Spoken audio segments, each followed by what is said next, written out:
I don't know about you, but I am far more interested in mysteries that have occurred in the relatively recent past. I think it's easier to relate to the people involved because they probably lived their lives kind of similar to how you're living now. Different, but similar, right? And also like the information, if you're looking at a case that happened 50 years ago or less, it's easier to fact check that information, and there's probably more information about that case. Whereas if you're looking at something that's happened, let's say hundreds and hundreds of years ago, while certainly there are people involved and being a human being, I can relate to them in that sense, but the way they lived is a lot different than we live now. And so it's very difficult to kind of put myself in their perspective because my experience living on the earth is so much different. And of course, information, even if it was diligently transcribed at the time, it's taken hundreds of years to arrive in front of me now. And so the opportunity for information to change or to be passed down inaccurately or to just be a straight up embellishment is much higher. So the accuracy of information in older cases, it's a little bit up for grabs. So I tend to be interested in more recent mysteries. But there is one case, in fact, it is the oldest unsolved mystery in American history that I have been fascinated with ever since I heard about it in grade school. And the reason I'm talking about it now in this video is not only have I found it fascinating, but there has been some recent discoveries, as recent as 2011, that totally changed the theories about what could have happened in this particular case. And the case I'm referencing is the lost colony of Roanoke. The too long didn't read version of this story is when England first tried to colonize America, they set up a colony on Roanoke Island, which is right off the coast of North Carolina. And when it wasn't going very well and the early colonists, they needed more supplies, they sent their leader back to England to get more supplies. But when he came back, the colony was gone. All 115 people gone without a trace. And all that was left were two strange messages. One was on a tree and one was on a fence post right in where the colony used to be. And for centuries, historians and amateur sleuths alike have debated what those messages mean. But a recent discovery in 2011 completely changes people's interpretation of what happened at Roanoke. Before we get started, if you are a fan of the strange, dark, and mysterious, delivered in story format, well, you've come to the right channel because that is literally all I'm going to be doing. And I post 3 to 4 times a week. So if that appeals to you, if you would, please gently assassinate the like button and then turn on all notifications so you don't miss any of these cool stories. All right, let's dive in. By the late 1500s, England wanted to colonize America. And in the early 1580s, an Englishman by the name of Sir Walter Raleigh was basically given a permit to go colonize America. Basically it said, okay, it's 1580 and you have until 1591 to colonize somewhere in America. If you can't do it by then, you're going to lose your permit. He starts getting funding together. He starts, looking on a map to figure out where's a good spot to land. And by 1584, he's ready to launch his first reconnaissance mission to America. So in 1584, 2 ships make their way to North America and they land somewhere in the Outer Banks in North Carolina. They land and they actually quickly befriend the local Native Americans that are there. And in fact, they invite these English people to come to their village, which was on Roanoke Island, also in North Carolina, not too far from the Outer Banks.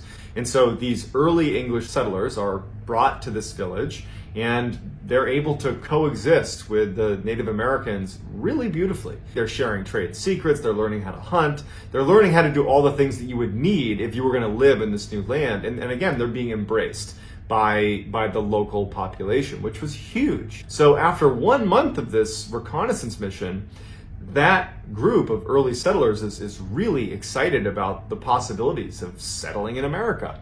So they make their way back to England and they share their findings with Sir Walter Raleigh, and preparations are immediately began to launch an actual colonization effort into Roanoke.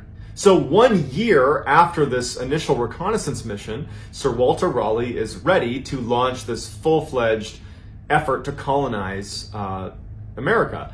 And so he sends 7 ships with 600 men and supplies that were designed to last that group of people for a full year. And so everything's going beautifully. They're sailing their way over to America. And when they reach the Outer Banks, their flagship, the biggest and best ship they had that was carrying the bulk of their supplies, their food, their fresh water, it ran aground and a lot of their supplies fell into the ocean and were spoiled. And so this is a devastating blow, and they know immediately that, well, not everybody on this fleet can actually land here. So they sent 500 men back to England and only landed 100 of the original 600 in Roanoke. Now, as soon as this second round of settlers, these 100 men, landed in Roanoke, they went and spoke with the local Native Americans. There was already good relationships built from that first reconnaissance mission, and these settlers were given permission by the local natives to build their colony in Roanoke. So they begin constructing their colony, and everything is going off without a hitch. In fact, the Native Americans were incredibly generous. They worked closely with the settlers and, did their best to support them however they could. Now, the settlers, they still needed more supplies. They didn't have this robust supply that they planned on having because much of it was destroyed in that shipwreck as they initially made their way in. So they had been promised by the 500 returning crew members that they were going to send supplies by the following winter. So they're anticipating this shipment of new supplies, and as they get closer to the wintertime, the 100 settlers that are there, they're running incredibly low on supplies to the point where they actually basically run out. And so they had to rely on the local Native Americans' generosity just to stay alive. When the shipment that was supposed to be there in the winter did not show up, and in fact had actually been canceled, they didn't know this, it had been canceled by Queen Elizabeth, who basically said that wasn't important, we're going to focus on things that are happening in England. When that doesn't show up, the tensions between these 100 settlers and the local natives, the tension was growing because now there's a huge overdependency. That tension grew to the point where the leader of the settlers and the leader of the local Native Americans began to not trust each other. And in fact, the local natives, instead of being violent, decided that they would just abandon Roanoke and go to the mainland and would just kind of give Roanoke Island to the settlers, and that would kind of solve all the problems.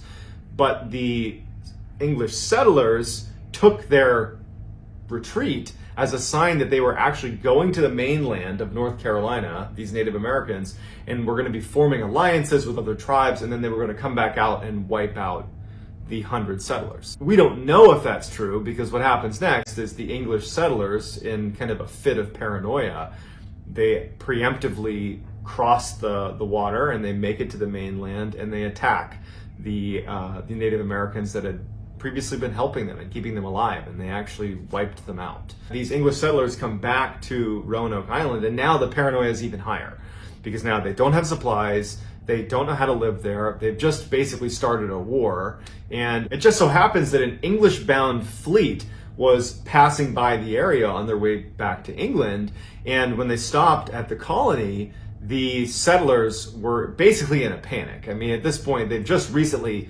wiped out this Native American tribe. They're freaking out about what's going to happen to them.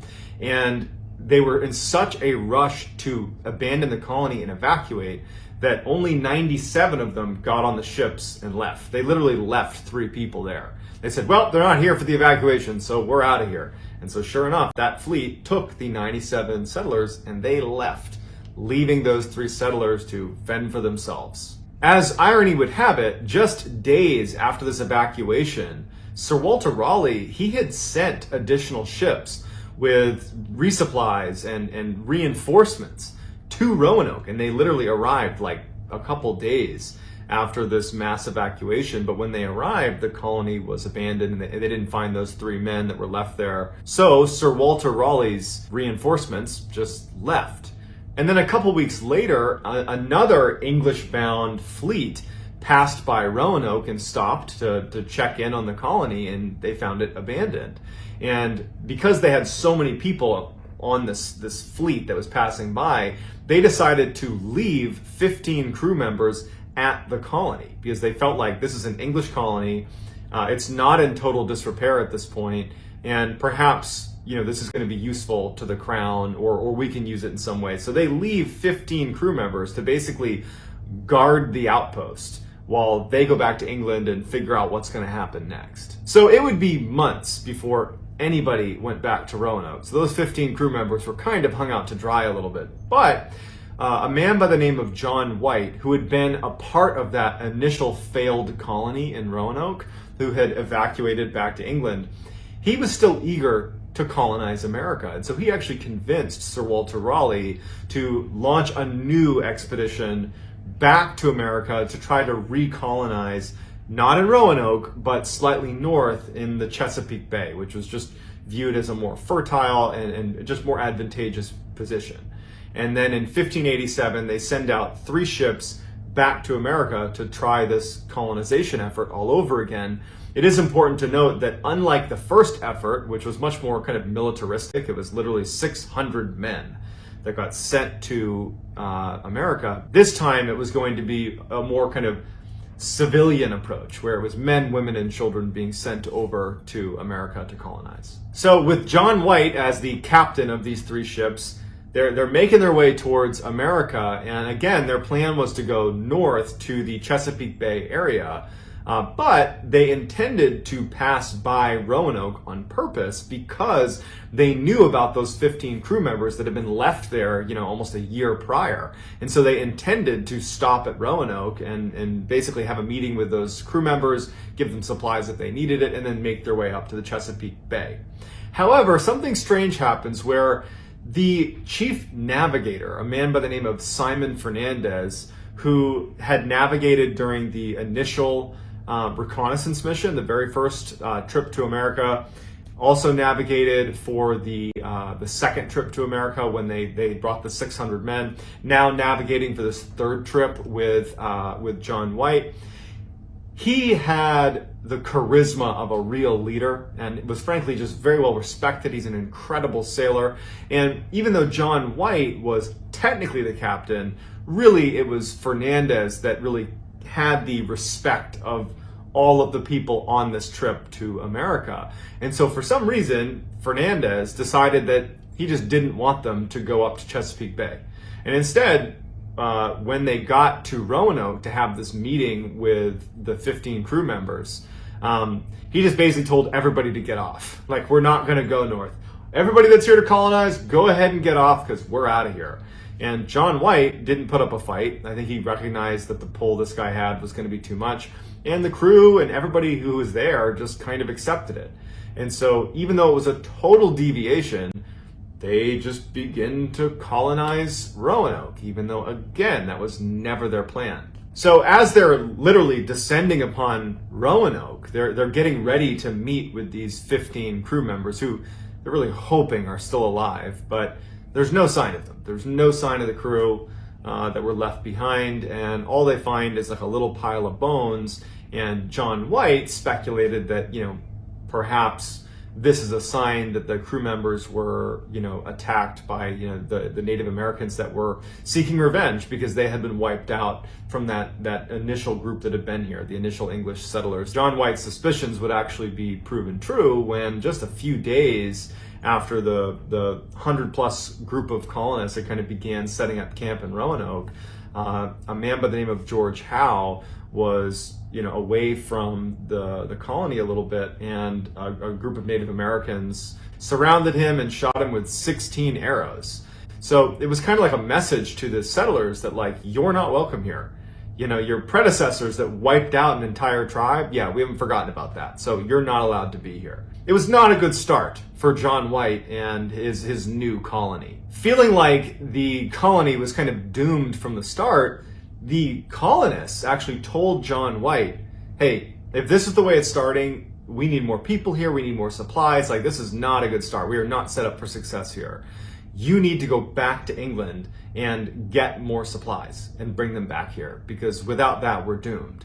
And it just so happened that Fernandez, the guy that had kind of ditched them, he hadn't left the Outer Banks yet. He had anchored at the Outer Banks, and he was basically still available to take people back. And so John White initially was against the idea because he didn't want to be viewed as someone that was kind of abandoning the colony when he got back to England.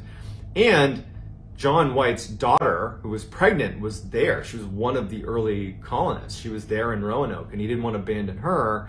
But ultimately, he says, okay, I'll go. And he goes and gets on Fernandez's ship, and they go back to England. Now, unfortunately, when he got back to England, England was in the middle of a war with Spain. And so the Queen had ordered any English ship was basically not allowed to leave England because they needed to be able to defend themselves against the Spanish Armada. And so he wasn't able to leave England to go back to Roanoke, whether he had supplies or not, for 3 years.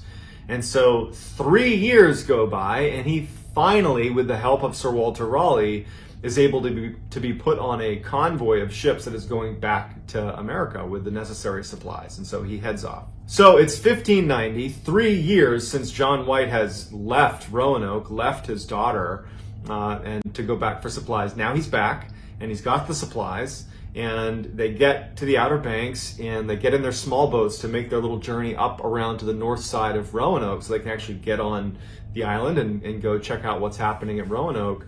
And when they land on the north side of Roanoke, they start yelling to try to get anybody's attention. There's no answer. As they walk up into the woods, they notice that there are some fresh footprints right on the beach and then in the woods itself.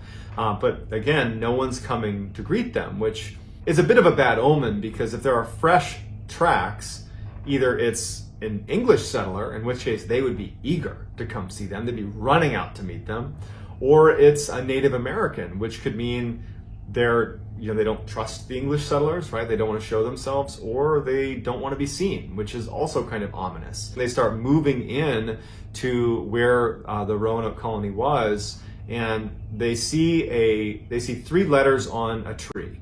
It just says CRO on a tree as they're making their way into the colony. And again, they're yelling the whole time, trying to get anybody's attention, and no one's calling out. There's no sign of life anywhere. So they see CRO on the tree, and then they keep moving closer, and now they break out the colony. And the colony, when they left, had not been heavily fortified. Now it was very heavily fortified with big pikes, basically like wooden pikes lining the outside of this basically looked like a fort. And on one of the wooden posts that was kind of fortifying the outside of Roanoke was the word Croatoan. There is not only nobody inside of this heavily fortified colony, this kind of fort, if you will, it looked like no one had been there in years. The grass was overgrown, basically anything of value had been looted effectively.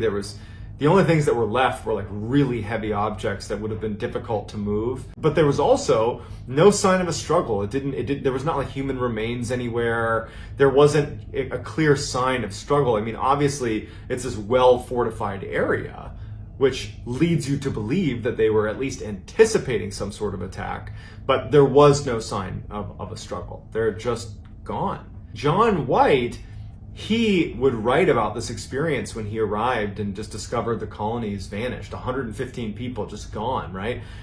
He wasn't actually concerned because the writing that he saw on the tree and on the wooden post to him meant something really specific. Before he left to go back to England to get the supplies, he had spoken with the people that would be staying there and said, look, if you need to abandon Roanoke for any reason, we need to have a system worked out to where if I come back and you're gone, I need to know what happened.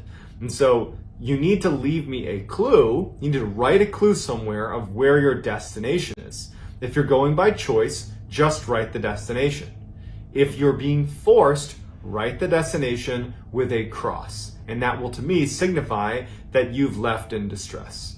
And so when he sees Croatoan and crow on the tree, to him, that just means, they must have relocated to the island of Croatoan, which was 50 miles to the south. He would detail in his notes that before he left Roanoke in 1587 to go get those supplies, he said that the settlers had been talking about leaving Roanoke, abandoning Roanoke, and moving 50 miles north to the mainland, not 50 miles south to an island. The concern was the island was isolated and not a good place to have a colony. And so they were talking about leaving it. And so he just kind of casually mentions in his notes, oh, well, they were thinking about leaving to go 50 miles to the mainland. So that might be why they're at Croatoan Island. But that doesn't really make any sense, because you're just kind of abandoning one problem set for another. Like, you want to leave an island because an island has unique problems. Why would you go to another island? You would go to the mainland. So that was kind of problematic. So John White believes they've just up and relocated to the Croatoan Island. And so he quickly takes his men and he goes back to the ship, and they begin to turn and set their course to go south the 50 miles to the Croatoan Island. But as fate would have it, the anchor line snapped as they're trying to make their way south to the Croatoan Island, and the weather was getting progressively worse and worse, and they start drifting north and north until finally the captain of the crew just said, look, we cannot go to the Croatoan Island. It's not going to be possible. And so they had to return to England. John White never would return to America. So he actually would end up dying with absolutely no idea what happened to the colony. And in fact, no one really knew what happened to the colony. It was just this huge cliffhanger. The assumption is they've gone to the Croatoan Island, but no one could prove that they really had. Literally, for centuries, people just speculated as to what could have happened to this colony. I mean, there's the assumption that perhaps they did just go to Croatoan and eventually kind of assimilated with the Native Americans there, and they just became a part of the culture there. There was other theories that they were wiped out at some point by angry Native Americans, but it was all just assumptions until the 1930s, when a small stone was found by a man just out walking around, and he turned it into a museum, and they looked at it, and it was written by Eleanor Dare, who was the daughter of John White, the pregnant daughter that he had abandoned and didn't get to see again. And she detailed what had happened. And half of the colony got wiped out by Native Americans that were angry at them, and then another percentage were taken captive, and then there's a couple survivors that are barely able to survive that don't really expect to live very long. At the time this stone was found, I mean, everybody knew that the last we had heard from the Roanoke colony was that they more than likely had made their way to the Croatoan Island, because that was the word written on the post, the CRO on the tree. I mean, that's what made the most sense. And so why would there be this stone by the daughter of John White 50 miles to the north of Roanoke? Wouldn't it make more sense to have been found on either Roanoke itself or at Croatoan? Like, it didn't really add up. And so a lot of people speculated that that stone had to have just been a fake, a hoax. But in 2011, a major discovery is made in the Roanoke case that actually lends a lot of credibility to the stone that Eleanor Dare had apparently written on. John White was a painter by trade, and he had created all these maps of the colony, of Virginia, of North Carolina, of everywhere he went. He basically painted a map. It was customary when you were making a map, if you had small mistakes on your map, you would actually cut a new piece of canvas, and you would put the corrections on that piece, and then you would slap it over wherever your mistakes were made. And so it wasn't uncommon, if you were looking at a map, to see little patches kind of all over the map. And so for literally centuries, there were these maps that John White had created that had a number of these little patches on the map. And in 2011, somebody who was researching said, well, why don't we look under the patches and just confirm that they really were just that, little mistakes that were covered up and corrected with a patch. And it turned out that on one of the maps, there was a patch over a section of land 50 miles to the north of Roanoke, around the area where that stone had been found. And underneath the patch was a star. And the star was set to resemble a fort. So basically there is an English fort built, basically where that stone had been found.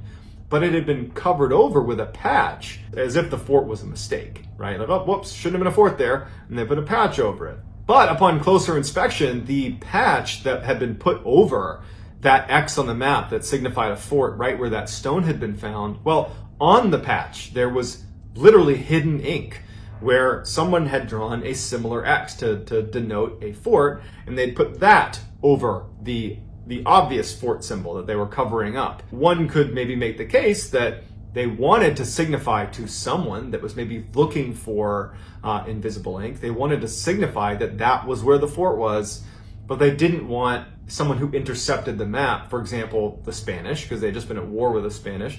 They did not want them to know where a location of a fort was. Researchers began calling that site where there was that patch Site X. Now, Site X is 50 miles to the north of Roanoke. And if you recall from what John White had put in his description when he was describing finding the writing on the tree and the posts when he returned to Roanoke in 1590, he had referenced that the colony was planning to move 50 miles north to the mainland because that was a more suitable place to live. But of course, with the writing on the trees, everyone thought, oh, well, they end up going to Croatoan. Well, now as Site X, that is a location that lines up with what they had originally said they were going to do.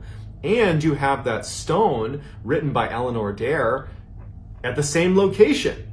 And so archaeologists descended upon the area that was Site X, and while they haven't confirmed that there's a fort or they haven't found a fort in the area, they have found metal and pottery that is potentially indicative of an English settlement.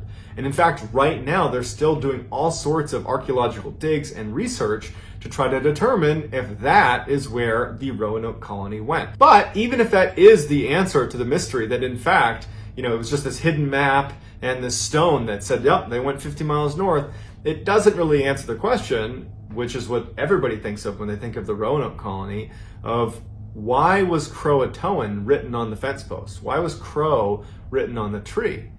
Why were they there?